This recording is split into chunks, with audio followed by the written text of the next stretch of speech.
에스라 10장 1절에서 8절까지 다 같이 한 음성으로 읽겠습니다. 에스라가 하나님의 성전 앞에 엎드려 울며 기도하여 죄를 자복할 때에 많은 백성이 크게 통곡하며 이스라엘 중에서 백성의 남녀와 어린아이의 큰 무리가 그 앞에 모인지라. 엘람 자손 중 여이엘의 아들 스가냐가 에스라에게 이르되 우리가 우리 하나님께 범죄하여 이 땅 이방 여자를 맞이하여 아내로 삼았으나 이스라엘에게 아직도 소망이 있나니 곧 내 주의 교훈을 따르며 우리 하나님의 명령을 떨며 준행하는 자의 가르침을 따라 이 모든 아내와 그들의 소생을 다 내보내기로 우리 하나님과 언약을 세우고 율법대로 행할 것이라. 이는 당신이 주장할 일이니 일어나소서. 우리가 도우리니 힘써 행하소서 하니라. 이에 에스라가 일어나 제사장들과 레위 사람들과 온 이스라엘에게 이 말대로 행하기를 맹세하게 하매 무리가 맹세하는지라. 이에 에스라가 하나님의 성전 앞에서 일어나 엘리야십의 아들 요하난의 방으로 들어가니라. 그가 들어가서 사로잡혔던 자들의 죄를 근심하여 음식도 먹지 아니하며 물도 마시지 아니하더니 유다와 예루살렘에 사로잡혔던 자들의 자손들에게 공포하기를 너희는 예루살렘으로 모이라. 누구든지 방백들과 장로들의 훈시를 따라 3일 내에 오지 아니하면 그의 재산을 정몰하고 사로잡혔던 자의 모임에서 쫓아내리라. 아멘. 아멘. 자, 오늘 말씀을 보면 우리가 수요일날 목요일분을 봤는데도 이게 마무리가 아직 안 된 것 같아요. 그러니까 이방인들과 통혼의 문제가 아주 크게 이슈가 됐고, 그래서 이게 해결하는데 시간이 많이 걸렸던 것 같습니다. 그래서 수요일도 말씀드렸던 것처럼 이 내용, 또 이방인의 통혼의 문제가 느헤미야 9장에서도 또 문제가 일어납니다. 또 한 번 이방인들과 통혼, 결혼의 문제가 일어나서 큰 파란을 일으키지요. 그런데 그래서 어떤 학자들은 뭐라고 이야기하냐면 에스라의 관점에서 쓰였고 느헤미야의 관점에서 쓰였기 때문에 이것이 두 번 일어난 사건이 아니라 한 번 일어난 사건을 에스라의 관점에서 또 느헤미야의 관점에서 해결한 것으로 보았다. 이렇게 말하는 사람도 있고, 뭘 그렇게 말하냐, 관점과 상황이 다른데 한 번 일어났고 또 한 번 일어난 거다 이렇게 보는 사람도 있어요. 그런데 그냥 객관적으로 봐도 이게 두 번 일어났거든요. 그러니까 한 사건을 두 번 말했든지 그냥 그 사건이 두 번 일어났든지 이건 그러니까 큰 문제라는 뜻입니다. 성경에 두 번 기록된 거니까 큰 문제라는 겁니다. 그러면 우리는 어떻게 받아들여야 되냐면 예사 문제로 받아들이면 안 된다는 겁니다. 그러니까 뭐 우리 어른들 말로도 그러니까 결혼은 1년지 대사라고 그러잖아요. 그죠? 정말 중요한 일이라고 그러잖아요. 그럼 저는 여기서 확장시켜드려서 뭐라고 합니까? 결혼만의 문제가 아니라는 거예요. 보니까 입장이 달랐다. 그죠? 외국 사람들을 받아들이는 문제가 아니라 외국 문화가, 외래 문화가 있는 곳에서 이스라엘 사람들이 들어온 거란 말이에요. 그러면 이건 뭐냐면 어디서 들어오냐가 문제가 아니라, 바깥에서 들어오냐가 문제가 아니라 바깥 것과 물드냐 물들지 않느냐 이게 문제인 거예요. 세상과 물드냐 물들지 않느냐 이게 문제인 거예요. 그러면 가장 큰 문제로 그 당시에 일어난 문제는 뭡니까? 결혼이 큰 문제였다는 것이죠. 결혼을 해서 두 사람이 하나가 될 때 뭡니까?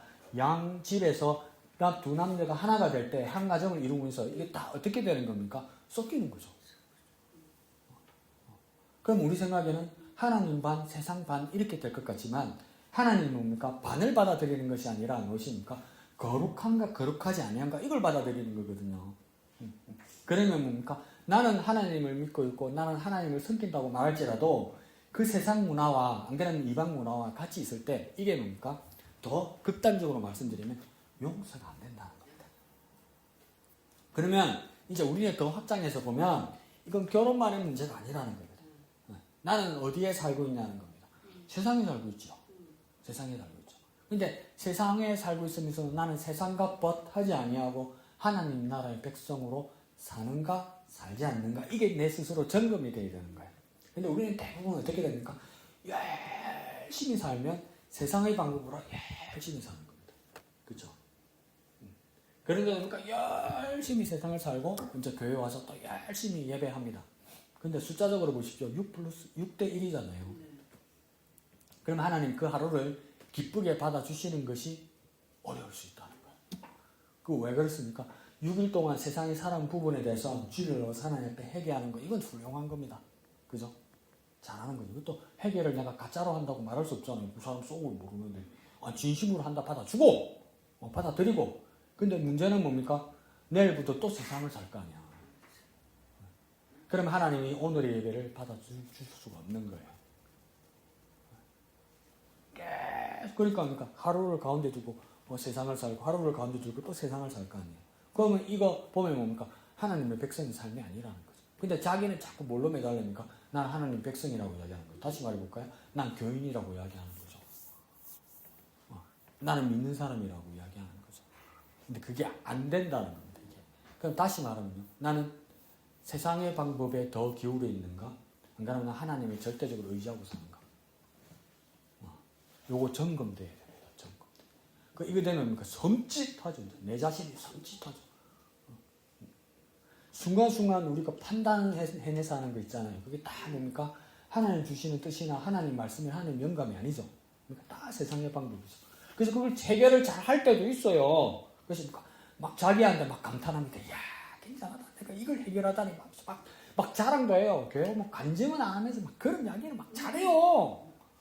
뭐 잘됐다, 뭐 해결했다, 누구 만났다, 뭐 먹었다, 받았다, 줬다, 막 해요. 그게 가만히 보면 하나님 계획과 하나님 뜻은 아무것도 없어요. 왜 그럴까요?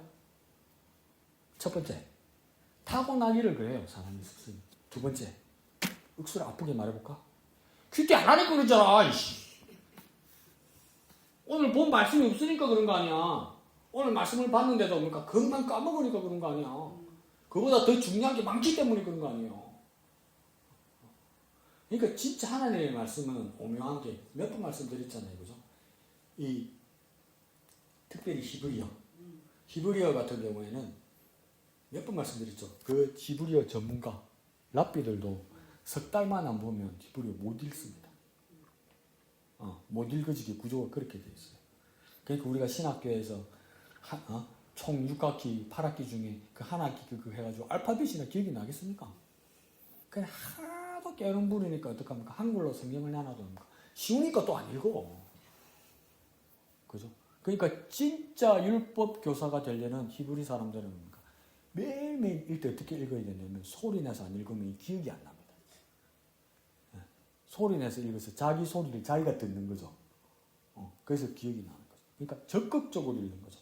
하나님의 말씀을 적극적으로 읽는 거죠. 우리도 하나님의 말씀을 적극적으로 읽고 적극적으로 듣고 적극적으로 그 말씀을 살지 않으면 온통 우리는 그러니까 세상의 방법으로 살 수밖에 없습니다. 그러니까 제가 그렇다고요. 요즘은 제 생각밖에 안 들어요. 저는 제 생각밖에 안 들어요. 어떻게 해야 될까? 어떻게 해야 될까? 어떻게 해야 될까? 그거밖에 안 들어요. 깜짝 놀라요. 형식적으로는 기도해야 될 것들 다 저는 계획표에 적어놨어요. 매일 기도해야 될 것들이 계획표가 다 있어요. 저는. 왜 그 해놓은지 아세요? 그러면 이제 늙어서 기억이 안 나. 뭘 기도해야 될지 기억도 안 나고 그러면 딱 띄워놓고 기도 안 해. 그러니까 해요. 그래서 계획표 따라 기도하기는 해요. 근데 더 여러분한테 솔직하게 말해볼까요? 내 신세가 급하니까 우리끼리 이야기로 성의가 없어. 계획표대로 기도는 해요. 해놓은 대로 딱 체크하면서 기도해요. 성의가 없어. 성의가 없어. 성의가 없는 것은 하나님 앞에서 성의가 없는 건 뭡니까? 세상의 방법이지. 기도는 해. 하나님께 기도해. 예수 이름으로 기도했을 때 해. 근데 성의가 없어. 그건 뭡니까? 하나님의 방법이 아니지. 하나님의 방법이 아닌 모든 것은 무엇입니까? 세상의 방법입니다. 그게 막 밤에 이제 이불을 덮고 이렇게 자려고 그러면 나를 괴롭혀요. 야, 오늘 하루를 이렇게 살다니. 그래서 막 회개해요. 하나님도 기가 찰 거예요. 니 눈 뜨고 또 그럴 거 아니야. 조금이라도 더 나아져야 됩니다. 조금이라도 더 나아지기 위해서 이게 맞나 안 맞나는 내 양심으로 체크가 안 돼요. 하나님 말씀으로요. 하나님 말씀을 어떻게 체크합니까? 매일매일 하나님 말씀 봐야 돼요. 매일매일 봐야 돼요. 언젠간 불시에 내 또 검사할 거다. 매일 성경. 잘해주세요. 자, 오늘 1절에 뭡니까? 에스라가 이 문제를 해결하려고 이제 시작합니다. 자, 1절에 에스라의 모습을 보십시오. 첫 번째 어떻게 합니까? 하나님의 성전 앞으로 갑니다. 그러니까 이게 뭐냐면 죄가 발견되면 뭐 어떻게 하면 안 되냐면 아담처럼 숨으면 안 됩니다. 자기가 잘못한 걸 알아요. 아담도 선악과를 부인과 함께 나눠 먹었어요. 자기가 잘못한 걸 알아요. 근데 아담은 어떻게 합니까? 숨어버립니다. 죄가 발견되면 숨으면 안 됩니다. 안 그러면 그러니까 가인처럼 아무 일 없었던 것처럼 동생을 죽여놓고 쏘기면 안 됩니다. 네 동생이 어디 가느냐 하니까 그러니까 너 똑바로 또 그렇게 말하면 하나님이 움찔할 줄 알고 내가 내 동생을 지키는 자입니까? 이래요. 그럼 하나님 미안하다 니를 의심해서 이럴 줄 알고 쏘기거나 숨으면 안 돼요. 죄를 뭡니까 그렇게 넘겨버리면 안 돼요. 에스라는 반대로 어떡합니까? 내 죄가 발견되니까 뭡니까 거룩하신 하나님께로 나아갑니다. 내 죄가 발견되면 하나님께로 나아가야 되는 겁니다. 더 동네말로 해볼까요? 내 죄가 발견되면 숨지 말고 하나님 앞에서 까야 돼요. 하나님 앞에서 내놔야 돼요. 그게 뭡니까? 에스라가 하나님의 성전 앞으로 나아갑니다. 죄가 발견되면요 하나님께로 가야 됩니다. 하나님께로 가야 용서받고 해결받을 수 있는 거예요. 죄가 발견되면 하나님께로 나아가야 용서받고 해결할 수 있는 거예요. 그러면서 그 자리에서 뭐합니까? 엎드려 울며 기도하며 죄를 자복했다 이렇게 이야기합니다. 그러니까 이거 뭡니까? 하나님 앞에 자기 자신을 내려놓아야 됩니다.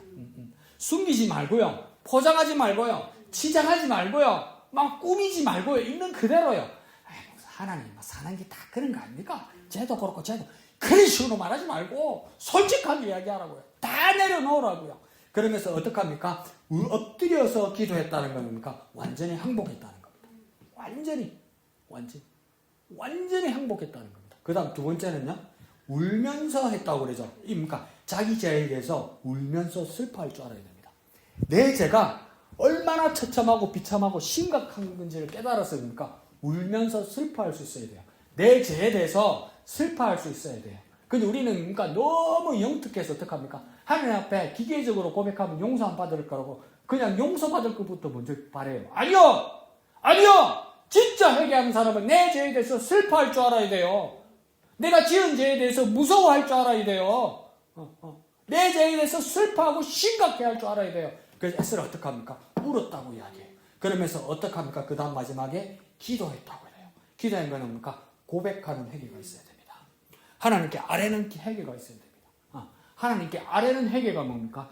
기도라는 것입니다. 그러니까 뭡니까? 하나님 앞에 진심으로 회개해야 됩니다. 그런데 우리 회개를 많이 하다 보면 어떻게 됩니까? 순서 감사, 회개, 중보, 간구, 아멘 이걸 잘 외워놓으니까 뭡니까? 다음 순서가 빨리 넘어가야 되는 거라. 그러니까 회개할 때도 뭡니까? 아주 기계적으로 공식적으로 하죠. 그래서 그러니까 형식적으로 공식으로 회개하는 경우가 많죠. 정확하게 자기 자신에게 다그치세요. 안 됩니다. 이렇게 하면 안 돼요. 자기 진심이 없는데 자기가 잘못한 걸 모르는데 그러니까 우리는 어떡합니까? 정치하는 사람들 잘못하고 있을 때 뭡니까? 할 수 없이 들켰으면 기자회견에서 뭡니까? 국민 앞에 진심으로 사죄드리면 하면 그 믿어주는 사람이 있어요. 저 새끼 저거 말로만 하고 뒤에 가서 또 할 놈이 그렇게 우리 다 그렇게 믿잖아요. 근데 하나님 앞에 그렇게 회개해가지고 되겠어요? 내 지은 죄에 대해 슬퍼하고 내 지은 죄에 무서워하지 않고 뭡니까? 그렇게 이야기하라니까 또 어떡합니까? 어디서 이상한 거 배워가지고 예수의 피 이러고 그 뭐 하는 겁니까? 진심으로 회개할 수 있어야 돼요. 진심으로 자기 죄에 대해서 슬퍼할 수 있어야 돼요. 그러니까 하나님 앞에 뭡니까? 진심으로 회개해야 됩니다. 진심으로 하나님 앞에. 한번 해볼까요? 하나님 앞에 진심으로 회개해야 합니다. 하나님 앞에 진심으로 회개해야 합니다. 진심으로 해야 돼요. 여러분 속일 수 없어요. 하나님 속일 수 없어요.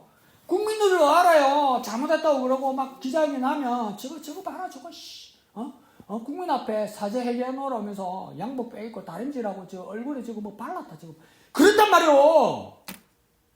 근데 하나님 앞에서 거짓말하고 하나님 앞에서 형식적으로 회개하면 하나님 모르겠어요? 진심으로 자기 죄에 대해서 하나님 앞에 회개할 수 있어야 됩니다. 그렇게 에스라가 먼저 그렇게 하나님 앞에 회개를 하니까 1절 중간에 뭡니까? 많은 백성들도 크게 통곡합니다. 그러니까 같이 통곡합니다. 그러니까 내 한 사람이 우리 공동체에서 진심으로 회개하면 다 같이 회개할 수 있어요. 그러면 우리 공동체가 다 같이 회개하기 위해서 어떻게 됩니까? 그럼 또 이거 잘못 배워가지고 누가 한 놈이 잘하면 된다 했지 말고 내가 진심으로 회개해야 돼요. 내가 진심으로 회개하면 우리 모든 공동체가 회개할 수 있어요. 그러니까 다시 말하면 뭡니까? 세상 말로도 진심은 통합니다. 진심으로 회개하면요 다 같이 회개할 수 있어요. 내가 진심으로 회개하면요 다 같이 회개하고요 우리 공동체가 다 같이 회개할 수 있어요.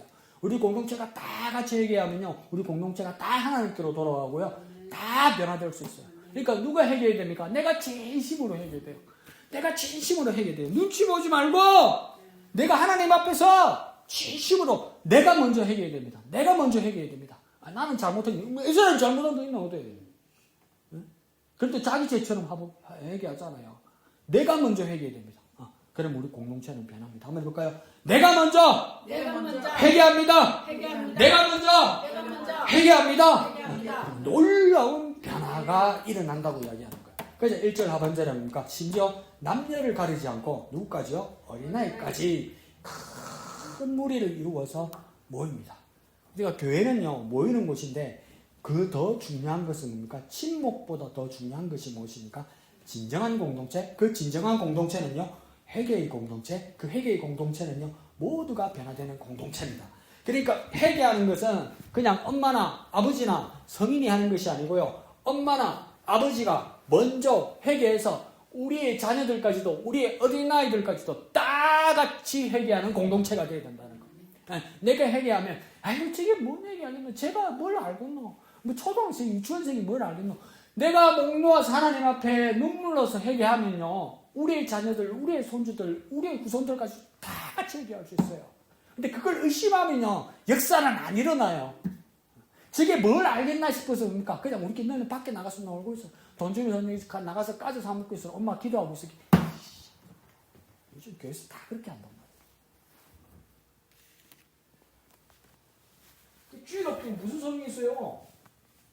주일학교 다 까져주고 꼬시고 그거 하는데 성인 예배, 주일학교 예배 나누는 게 중요한 게 아니에요. 주일학교에도 제대로 가르쳐서 그 공동체에서 회개할 수 있게 되는데 다 꼬시는 것만 가르치면 되고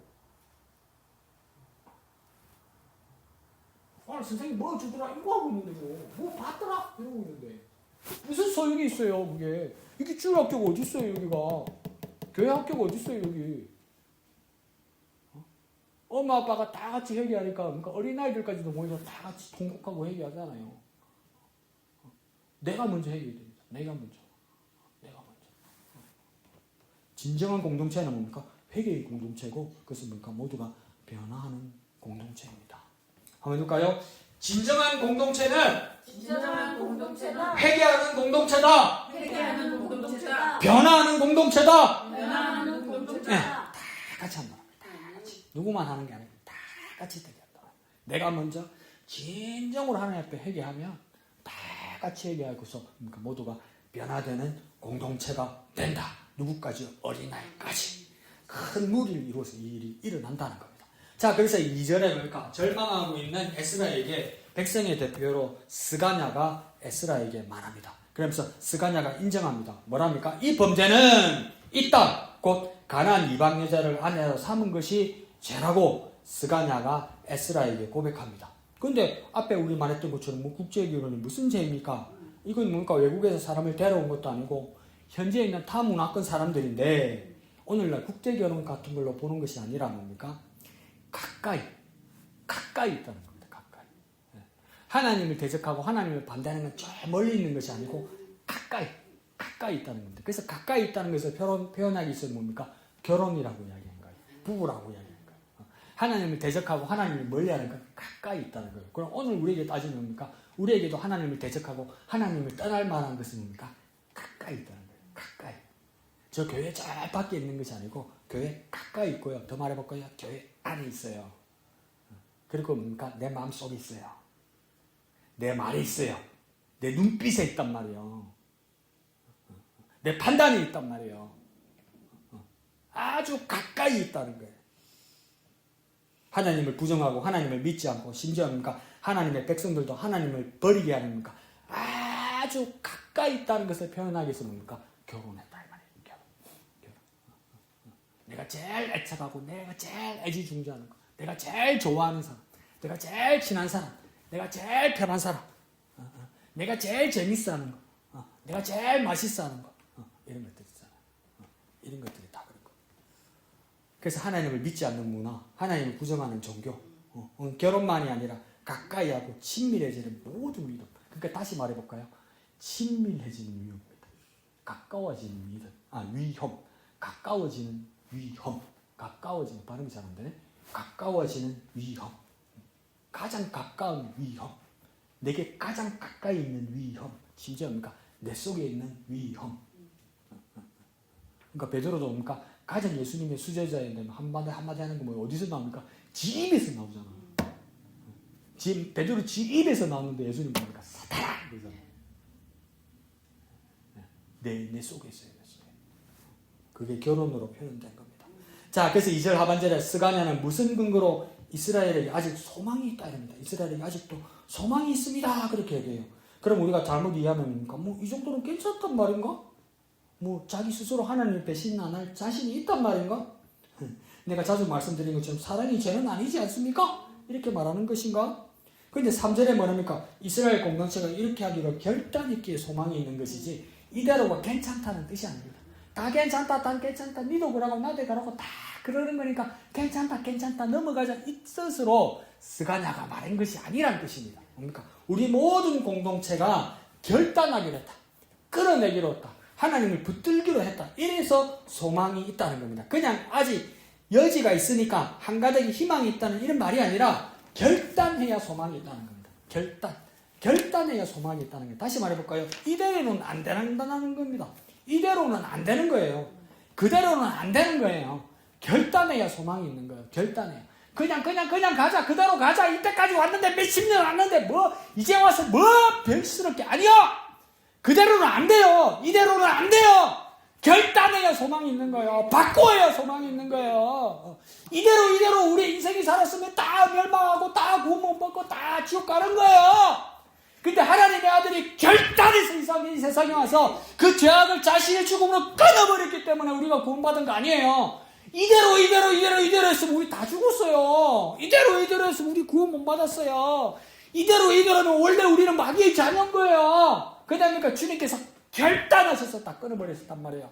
그 우리의 소망은 어디에 있는 겁니까? 결단해야 됩니다. 결단. 한번 해볼까요? 결단해야 소망이 있다. 결단해야 소망이 있다. 그렇게 딱 적어놓고 됩니까? 내일부터. 또 적어놔니까 아침에 일어나니까 내일이네 오늘 아니면 또 일하고 있다. 지금 결단해야 소망이 있는 겁니다. 그런데 자, 본문에서는 어떻게 결단했을까요? 이렇게 말합니다. 첫 번째는요, 주님의 교훈을 따르며 이렇게 합니다. 3절. 두 번째는요, 하나님의 명령을 떨며 준행하고 그래요. 세 번째는요, 곧 그 사람의 가르침을 따르고 그러잖아요. 이 그 사람은 누구냐면요, 하나님의 명령을 떨고 준행하는 그 사람의 가르침을 따른다 이 말입니다. 그러니까 먼저 하나님의 명령대로 따르기로 결단한 그 사람을 뭡니까? 따르기로 한다는 거예요. 네 번째는 뭐 하겠다고 얘기합니까? 이방 아내와 소생까지 다 내보내기로 언약을 세우고 행할 때 그때 뭡니까? 소망이 있다. 스가냐가 이렇게 고백하는 거예요. 그러면 첫 번째부터 세 번째까지는 할 만한데 네 번째까지 하라고요? 그건 생이별이잖아요. 1년을 끊으라는 거잖아요. 책임감도 없는 거잖아요. 세계는 그냥 그럭저럭 할 수 있을 것 같아요. 묻어서 가면 뭡니까? 하나님의 교훈을 따르고 하나님의 명령을 떨고 준행하고 그 사람들과 함께 그 사람들의 가르침을 따르고 이거 할 수 있잖아요. 할만하잖아요. 왜? 금방 평 안 나거든. 나중에 까먹고 안 물어볼 것 같거든. 근데 네 번째는 확실하게 하라는 거예요. 뭡니까? 지금 결혼한 아내와 소생까지 애들까지니까 다 여기서 내보내라는 거예요. 그러니까 애운도장 찍은 정도가 아니라니까 쫓아내라는 거예요. 이걸 할 수가 있나? 근데 왜 이걸 이렇게 하라고 하냐고 할 때, 어떤 학자들은 그렇게 추정해요. 이 여자들이 본처가 아닐 거다. 척질했을 거다. 척질. 그럼 남자 더 나쁜 놈이지. 그러니까 외국 선교사가 초창기에 우리나라 왔을 때 양반들을 그 회개시키고 이럴 때 그 참 어려웠다잖아요. 그냥 자기들의 문화고 합법이었잖아요. 유교 문화가 이 첩들을 드리고 잔들을 서자를 드리는 거. 이걸 해결을 못 하겠는 거예요. 첫 번째 말하면 말 안 듣고, 두 번째는 뭡니까? 그럼 이 사람들과 헤어져서 이 여자들이 이 취약한 사회에서 어떻게 자립하고 살겠냐는 거죠. 정말 어려웠대요.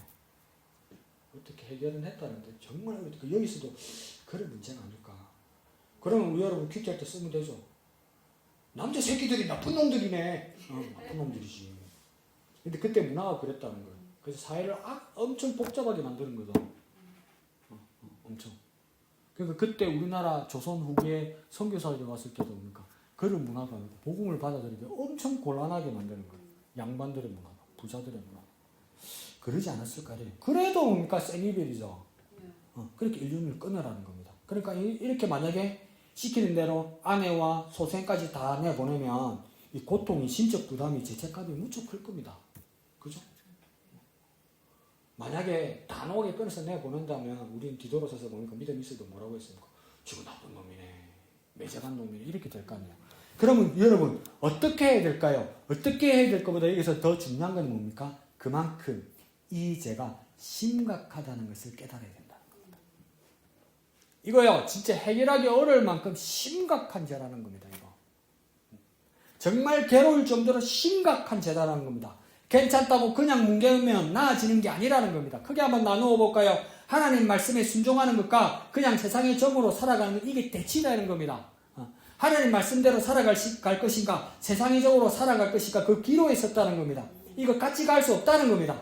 세상의 죄와 하나님 말씀이 같이 갈 수 없다는 겁니다. 같이 할 수 없다는 겁니다. 하나님은 사랑의 하나님이라면서. 그래서 뭉개고 갈 수가 없다는 겁니다. 그 정도로 죄는 심각하다는 겁니다. 어떤 죄는요, 저지르면 해결할 수 없는 죄가 있다는 거예요.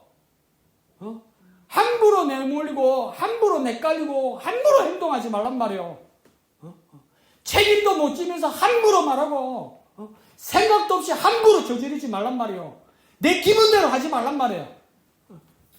하나님 말씀에 두렵고 떨림으로 하루하루를 살아란 말이에요. 이거 어떡할 거냔 말이에요. 이 상황을. 이러지도 못하고 저러지도 못한다고 고민하지 않을 거 아니냐 이 말이에요.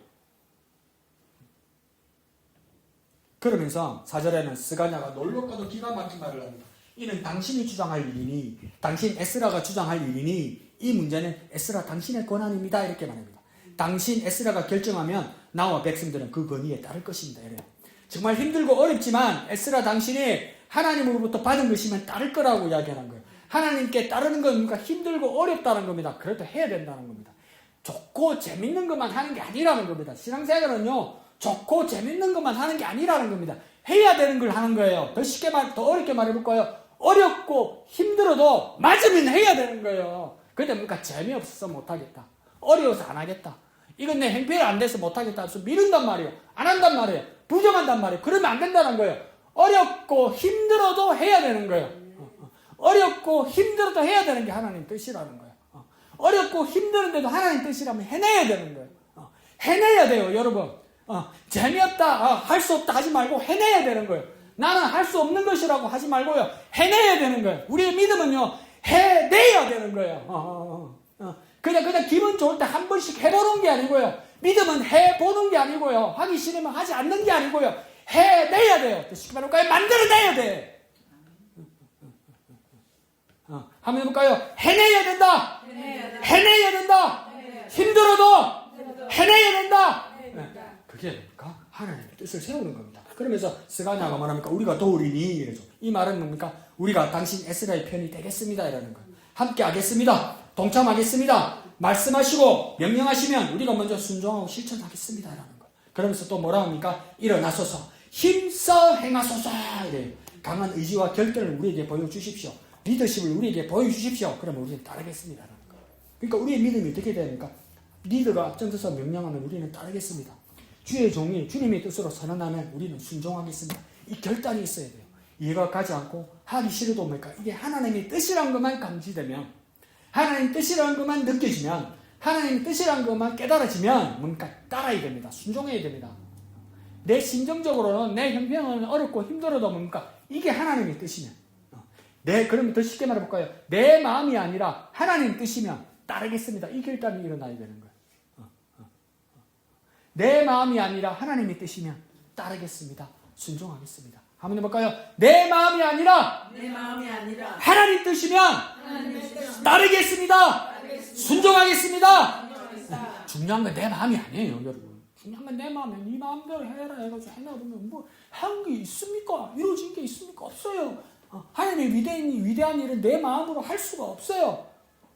그러니까 하나님의 뜻이면 따르고 순종하는 거예요. 따르고 순종하는 거예요. 재미난 거, 신나는 거, 그거 따라하는 거, 그럴 거 할 나이는 지났잖아요. 어릴 때는 맛있는 거, 단 거 먹고, 뭐, 기름진 거 먹고, 맛있는 거 먹고, 그렇게 어릴 때는 그래 먹어도 애들이 쑥쑥쑥 자라니까. 벌써 우리 나 때에 단 거 많이 먹고, 기름진 거 많이 먹고, 성인병 걸려요. 입에 쓴 거 먹고, 몸에 좋은 거 먹어야지. 우리 어째 아직도 뭡니까? 단 것만 달고 있고 어떻게 아직도 기름진 것만 달고 있어요. 그러다 죽어요. 그 애들이나 먹는 거예요. 애들이나. 그러니 우리 뭐 해야 됩니까? 쓰고 먹기 싫어도 따르고 순종하는 겁니다.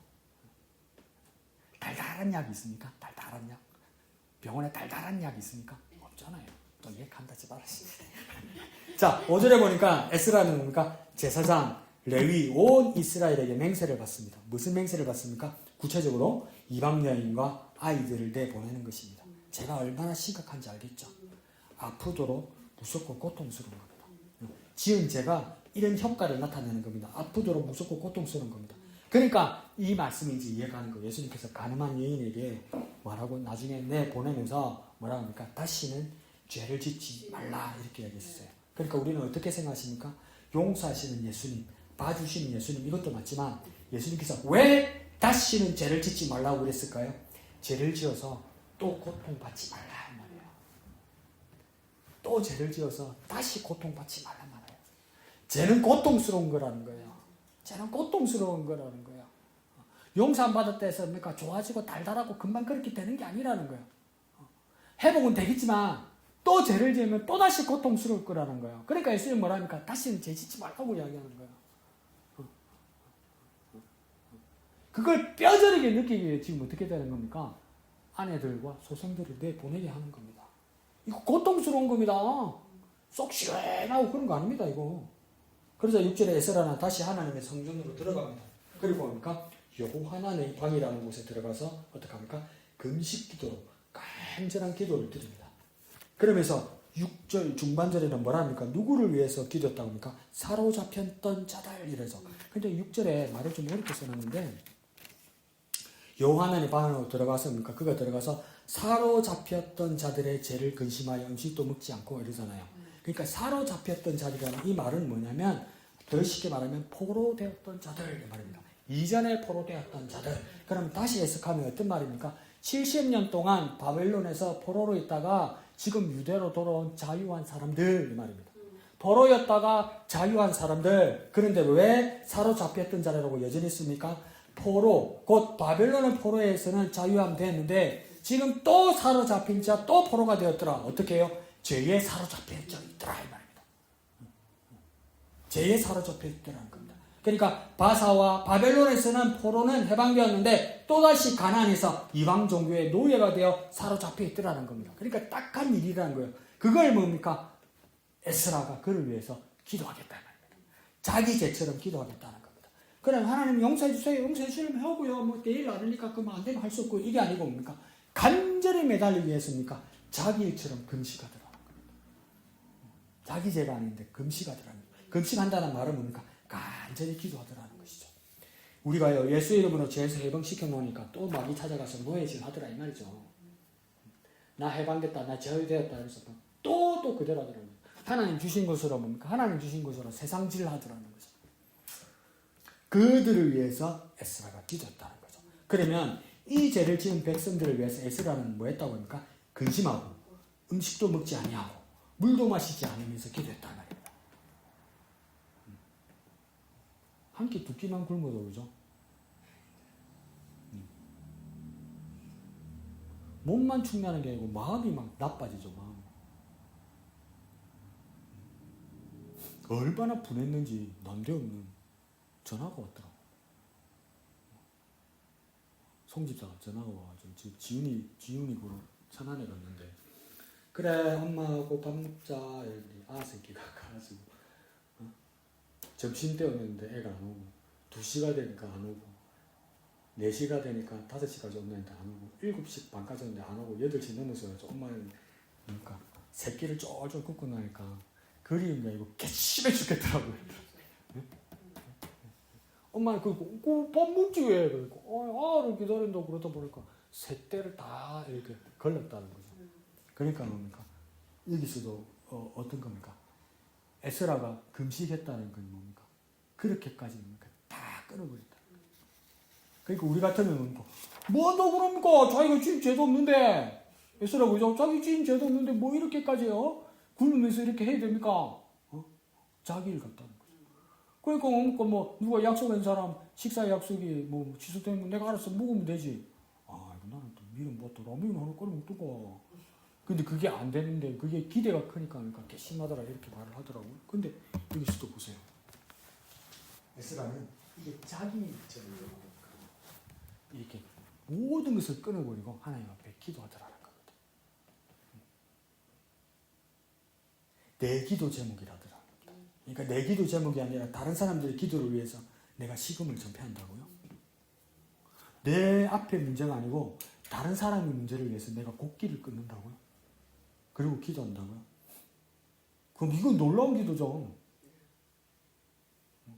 어느 집사님이, 어느 목사님이 어느 문제가 있어요. 우리 간절히 기도할 수 있죠. 그죠? 진심으로 기도할 수 있어요. 아이고 목사님이, 아이고 우리 집사님이 하나님 응답 안 해주면 큰일 납니다 하면서 그 사람을 위해서 여러분 바꾸면서 기도해봤어요. 그런 것도 있어요. 그렇게 해본 적도 없어요. 남을 위해서 금식 기도해본 적이 없어요. 예수는 그렇게 하는 거죠. 그러면 이거 누구도 의심하지 못하죠. 진심이죠. 진심.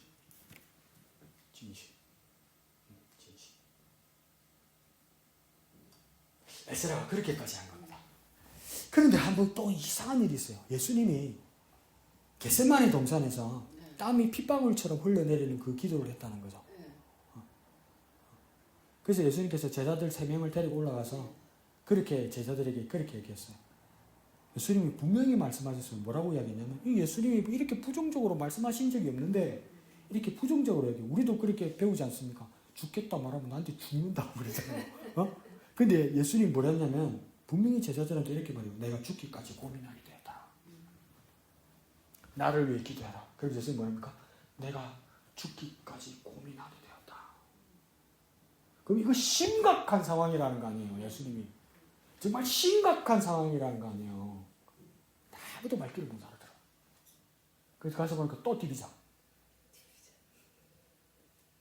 예수님도 뭡니까? 죽음에 대한 두려움을 가졌다는 겁니다. 그런데 그러니까 아무도 이해해주지 못하고 아무도 공감해주지 않더라는 겁니다. 그것도 그럴 수는 있지만 뭡니까? 사실은 이 상황에서 예수님께서 지금 죽어야 되는 일이 뭡니까? 자기 죄 때문에 죽는 게 아니잖아요. 저 딜이 자는 놈들을 위해서 죽는 거 아니에요. 근데 정작 당사자는 태평이라 걱정도 없어. 근데 예수님은 뭡니까? 자기 문제가 아니고 자기 죄가 아닌데 저들의 죄를 위해서 이들을 해결하기 위해서 방법이 하나밖에 없어. 대신 죽어야 돼. 아무도 몰라줘. 여러분 같으면 저 같으면 어떻게 하겠습니까? 취소. 몰라주는데 왜 죽어? 그런 마음이 들지 않겠어요? 죄인인 우리의 죽음에 대해서 예수님은 목숨이 끊어질 만큼 고통스럽게 기도했어요. 예수님이 그렇게 고통스럽게 기도했다고요. 우리의 죽음을 위해서, 우리가 죽음을 면하게 하시기 위해서 예수님께서 그렇게 자기의 문제처럼 고통스럽게 기도하셨다고요. 이러다가 나 죽을 것 같다고 말했단 말이에요. 아무도 못 알아듣더라는 거예요. 더 쉽게 말해볼까요? 예수님은 자기 일이 아닌데 우리의 문제를 자기의 문제와 자기의 고통처럼 자기의 죽음처럼 기도했다는 겁니다. 그러니까 이 기도가 능력이 되는 거예요, 여러분. 다시 생각해 보았어요. 예수님께서 저와 여러분은 자꾸 어떤 착각을 일으키냐면 예수님께서 와 40일 동안 금식하셨다. 그래도 살아 계셨고 와 예수님이 그러니까 장님을 눈을 만지고 눈을 뜨네. 죽은 사람을 부르니까 살아나네. 기도하니까 나병이 낫네. 여기 여러분 여기에 다 빠져있단 말이에요. 그래서 오늘도 이런 일들이만 우리에게 일어나기를 바란단 말이에요. 근데 예수님은 왜 말씀하시고 만져주시고 안수하시면서 병을 고치시기도 하고 귀신을 쫓아내시기도 하고 그러니까 죽은 사람을 살리기도 하는데 이건 뭡니까? 주님의 목적이 아니었다는 거예요. 주님의 목적은 뭡니까? 고치고 회복시키고 이게 문제가 아니라 뭡니까? 잠시 살리고 이게 문제가 아니라 영원히 살리는 것이 예수님의 주된 목적이었단 말이에요. 그래서 영원히 살리기 위해서는 죽어가는 우리를 영원히 살리기 위해서는 만져주고 안수하고 선포해서 우리를 살릴 수 있는 것이 아니라는 거예요. 자기가 죽어야 돼. 자기를 내놓아야 돼. 그러니까 예수님의 가장 큰 능력과 가장 큰 기적은 뭡니까? 자기가 죽는 거예요. 자기를 내놓는 거란 말이에요.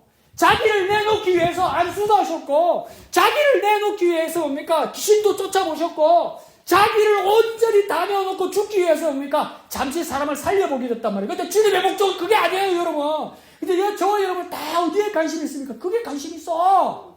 그러니까 그런 부흥에 찾아가고 그런 기도원 찾아가. 근데 그 부흥사가 그 목사가 여러분을 위해 죽든가요? 여러분을 위해 밥 한번 굶든가요? 여러분을 위해서 금식하면서 기도 한번 하던가요? 잘 처먹고 배가 이만큼 나가지고 알수기도 하지 않던가요? 여러분을 위해 손가락 하나 끌어주지 못해요.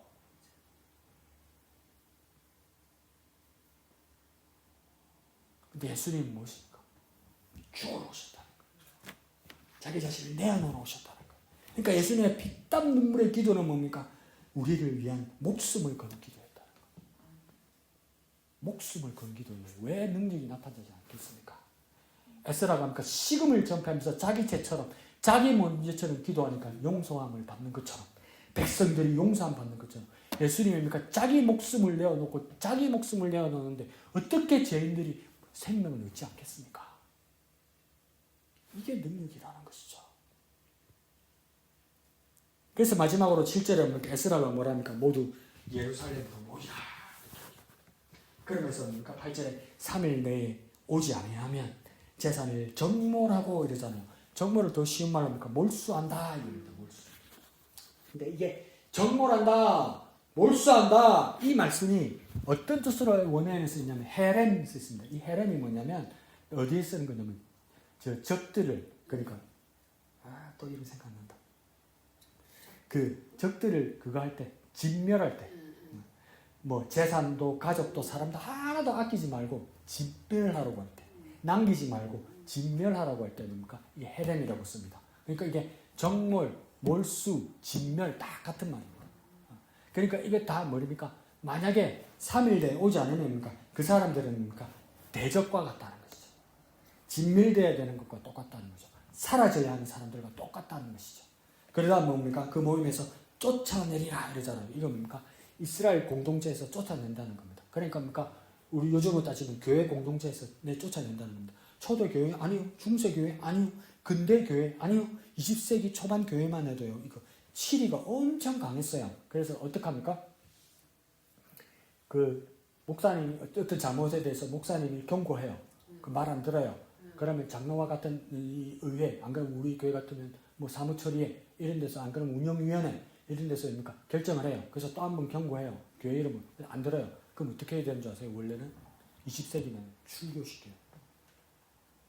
교회에서 내보내요. 그거 20년 전인가 진해남부교회에서 봤어요. 출교시키더라고. 안수집사하고 권사인데 광고에 내고 근데 그 출교가 엄청나게 권력 있게 해요. 왜 그러냐면 그러면 이제 자기 교회에서 출교시키면 이 사람들 다른 교회 갈 거 아니에요. 근데 진해에 있는 쪽에다 딱 공식적으로 말해놨어요. 뭐냐면 이 사람을 자기 교회 예배당에 받아줄 수 있는데 권사나 안수집사로 부르면 당신들도 징계받을 줄 알아라. 그렇게까지 해요. 그런 거 아니다. 그렇게 하면 난리 나지. 근데 원래 그렇게 했어요, 교회에서. 그러니까 에스라가 지금 어떡합니까? 그렇게 선언하는 거예요. 모임에서 쫓아내리라는 말입니까? 그는 교회 울타리에서 내보내듯이 이건 뭡니까? 이스라엘 공동체에서 내보낸다는 건 더 큰 선언이 뭡니까? 하나님 백성 아니다 이 말이에요. 더 이상 하나님 말씀 안 따르는데 무슨 하나님 백성이냐는 거예요. 하나님 말씀 안 보는데 무슨 하나님 백성이냐는 거예요. 하나님 말씀을 묵상하지 않고 매일 기도하지 않고 그 말씀대로 따르지 않는데 무슨 하나님 백성이냐는 거예요. 목사가 말하면 또 지랄한다 이러는데 그게 무슨 하나님 백성이냐는 말이에요. 말은 지랄한다 안 하지. 말 안 듣는 게 그 말이지. 근데 누가 뭘 하나 내가 뭐랬다 내가 쫓겨날 판인데 지금 교회들이 다 그렇잖아요. 목사가 이빨을 사면 목사가 튀겨 나가잖아. 그래서 아무 소리 안 하잖아 내가. 근데 여기서는 에스라가 뭐라고 이야기합니까? 절대 용서하지 않을 것이다. 그런데 뭡니까? 언제까지요? 3일 내에 오지 않으면 이러잖아요. 수요일날 말씀드렸듯이 왜 3일 내에 오지 않으냐면 다시 이제 가나안 땅으로 돌아와서 성전을 짓고 성벽을 재건할 때 이 퍼져 있는 사람들이 그 거주지가 다 3일 길 사람들이야. 3일이면 다 올 수 있어. 그러니까 그렇게 말하자니까 3일 내에 오라고 이야기하는 거예요. 3일은 충분한 시간이라고 말하는 거예요. 그런데 뭡니까? 꼭 그런 사람 있죠. 우리 학교 다닐 때도 보면 뭡니까? 꼭 지각하는 애들이 누굽니까? 기숙사 가는 애들이야. 제일 일찍 오는 애는 제일 먼데 시외버스 타고 오는 애들이 제일 먼저 와 있어. 수업에. 근데 꼭 지각하는 애들은 어떤 애들입니까? 기숙사 있는 애들이야. 쪼쪼 이러면. 근데 그러니까 어떡합니까? 충분히 올 수 있는데 뭡니까? 다 핑계 댄다는 겁니다. 왜 그렇겠습니까? 이거 지금 외국 아내들하고 이방 종교 사람들하고 막 결혼해가 있으니까 다른 문화권들 우상성 있는 사람들하고 가족을 이루고 있으니까 그러니까 이제 하나님께로 나아가야 된다고 이야기하니까 당사자가 어떻게 했습니까? 민기적거리고 고민하고 막 그럴 거 아니에요. 남편은 뭡니까? 그게 가면 때리치기 빈다고 해서 문 잠그고 난리 날 거 아니에요. 막 그러면 또 남편이 가려면 또 뭐라겠습니까? 마누라가 꼬시고 울고 어쩌락 잡고 매달리고 갈 수가 있어야지. 마음이 흔들려서 마음이 약해서 갈 수가 있어야지. 그러니까 어떡합니까? 집구석에서 담배 물고 한참 묻고 막 괴로워하다가 나중에 눈치 보고 늦지막히 온다는 거예요. 그럼 늦었다. 고민하다가 생각하다가 이야기하다가 누구하고 뭐 상의해보다가 오면 뭡니까? 늦었다는 거예요. 하나님께로 오는데 지금 네가 누구하고 이야기하고 있냐는 거예요. 하나님께로 가는 길을 세상 사람들과 이야기하고 있냐는 거예요. 하나님께로 나아가는 일을 뭡니까? 친구들과 이야기하고 있냐는 거예요. 하나님께로 나아가는 길을 하나님을 사랑하지 않는 사람들과 이야기하고 있냐는 거예요.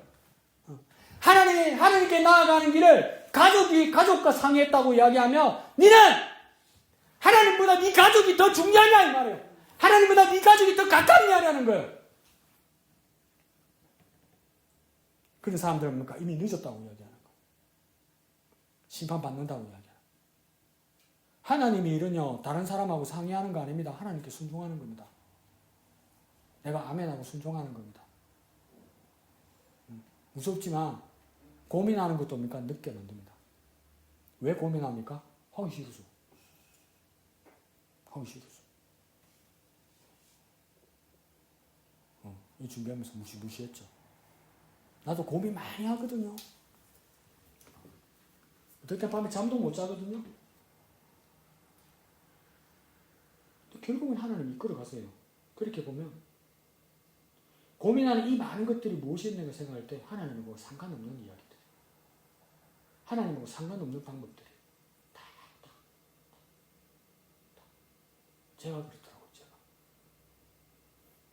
그러니까 그래도 하나님께서 이끄신 걸 보고 나는 뭘 느끼는 줄 아세요? 또 못된 놈들은 그런다. 우리 동기들도 하나님이 나를 사랑하시는구나 이래요. 난 아찔해요. 아찔해요. 하나님 탁탁 타이밍 맞춰서 그냥 이끌어 가셨으면 난 죽는 거 아니에요. 아찔해요. 매번 아찔아찔한 걸 느껴요. 그러니까 주저하지 말고요. 즉시로 모이고 즉시로 따릅시다. 고민하지 말고요. 바로 예배하고 바로 기도하고 바로 말씀 봅시다. 그러면 결론은 뭡니까? 바로 가자. 바로. 그러면 오늘 목사님 본문의 키는 핵심은 뭡니까?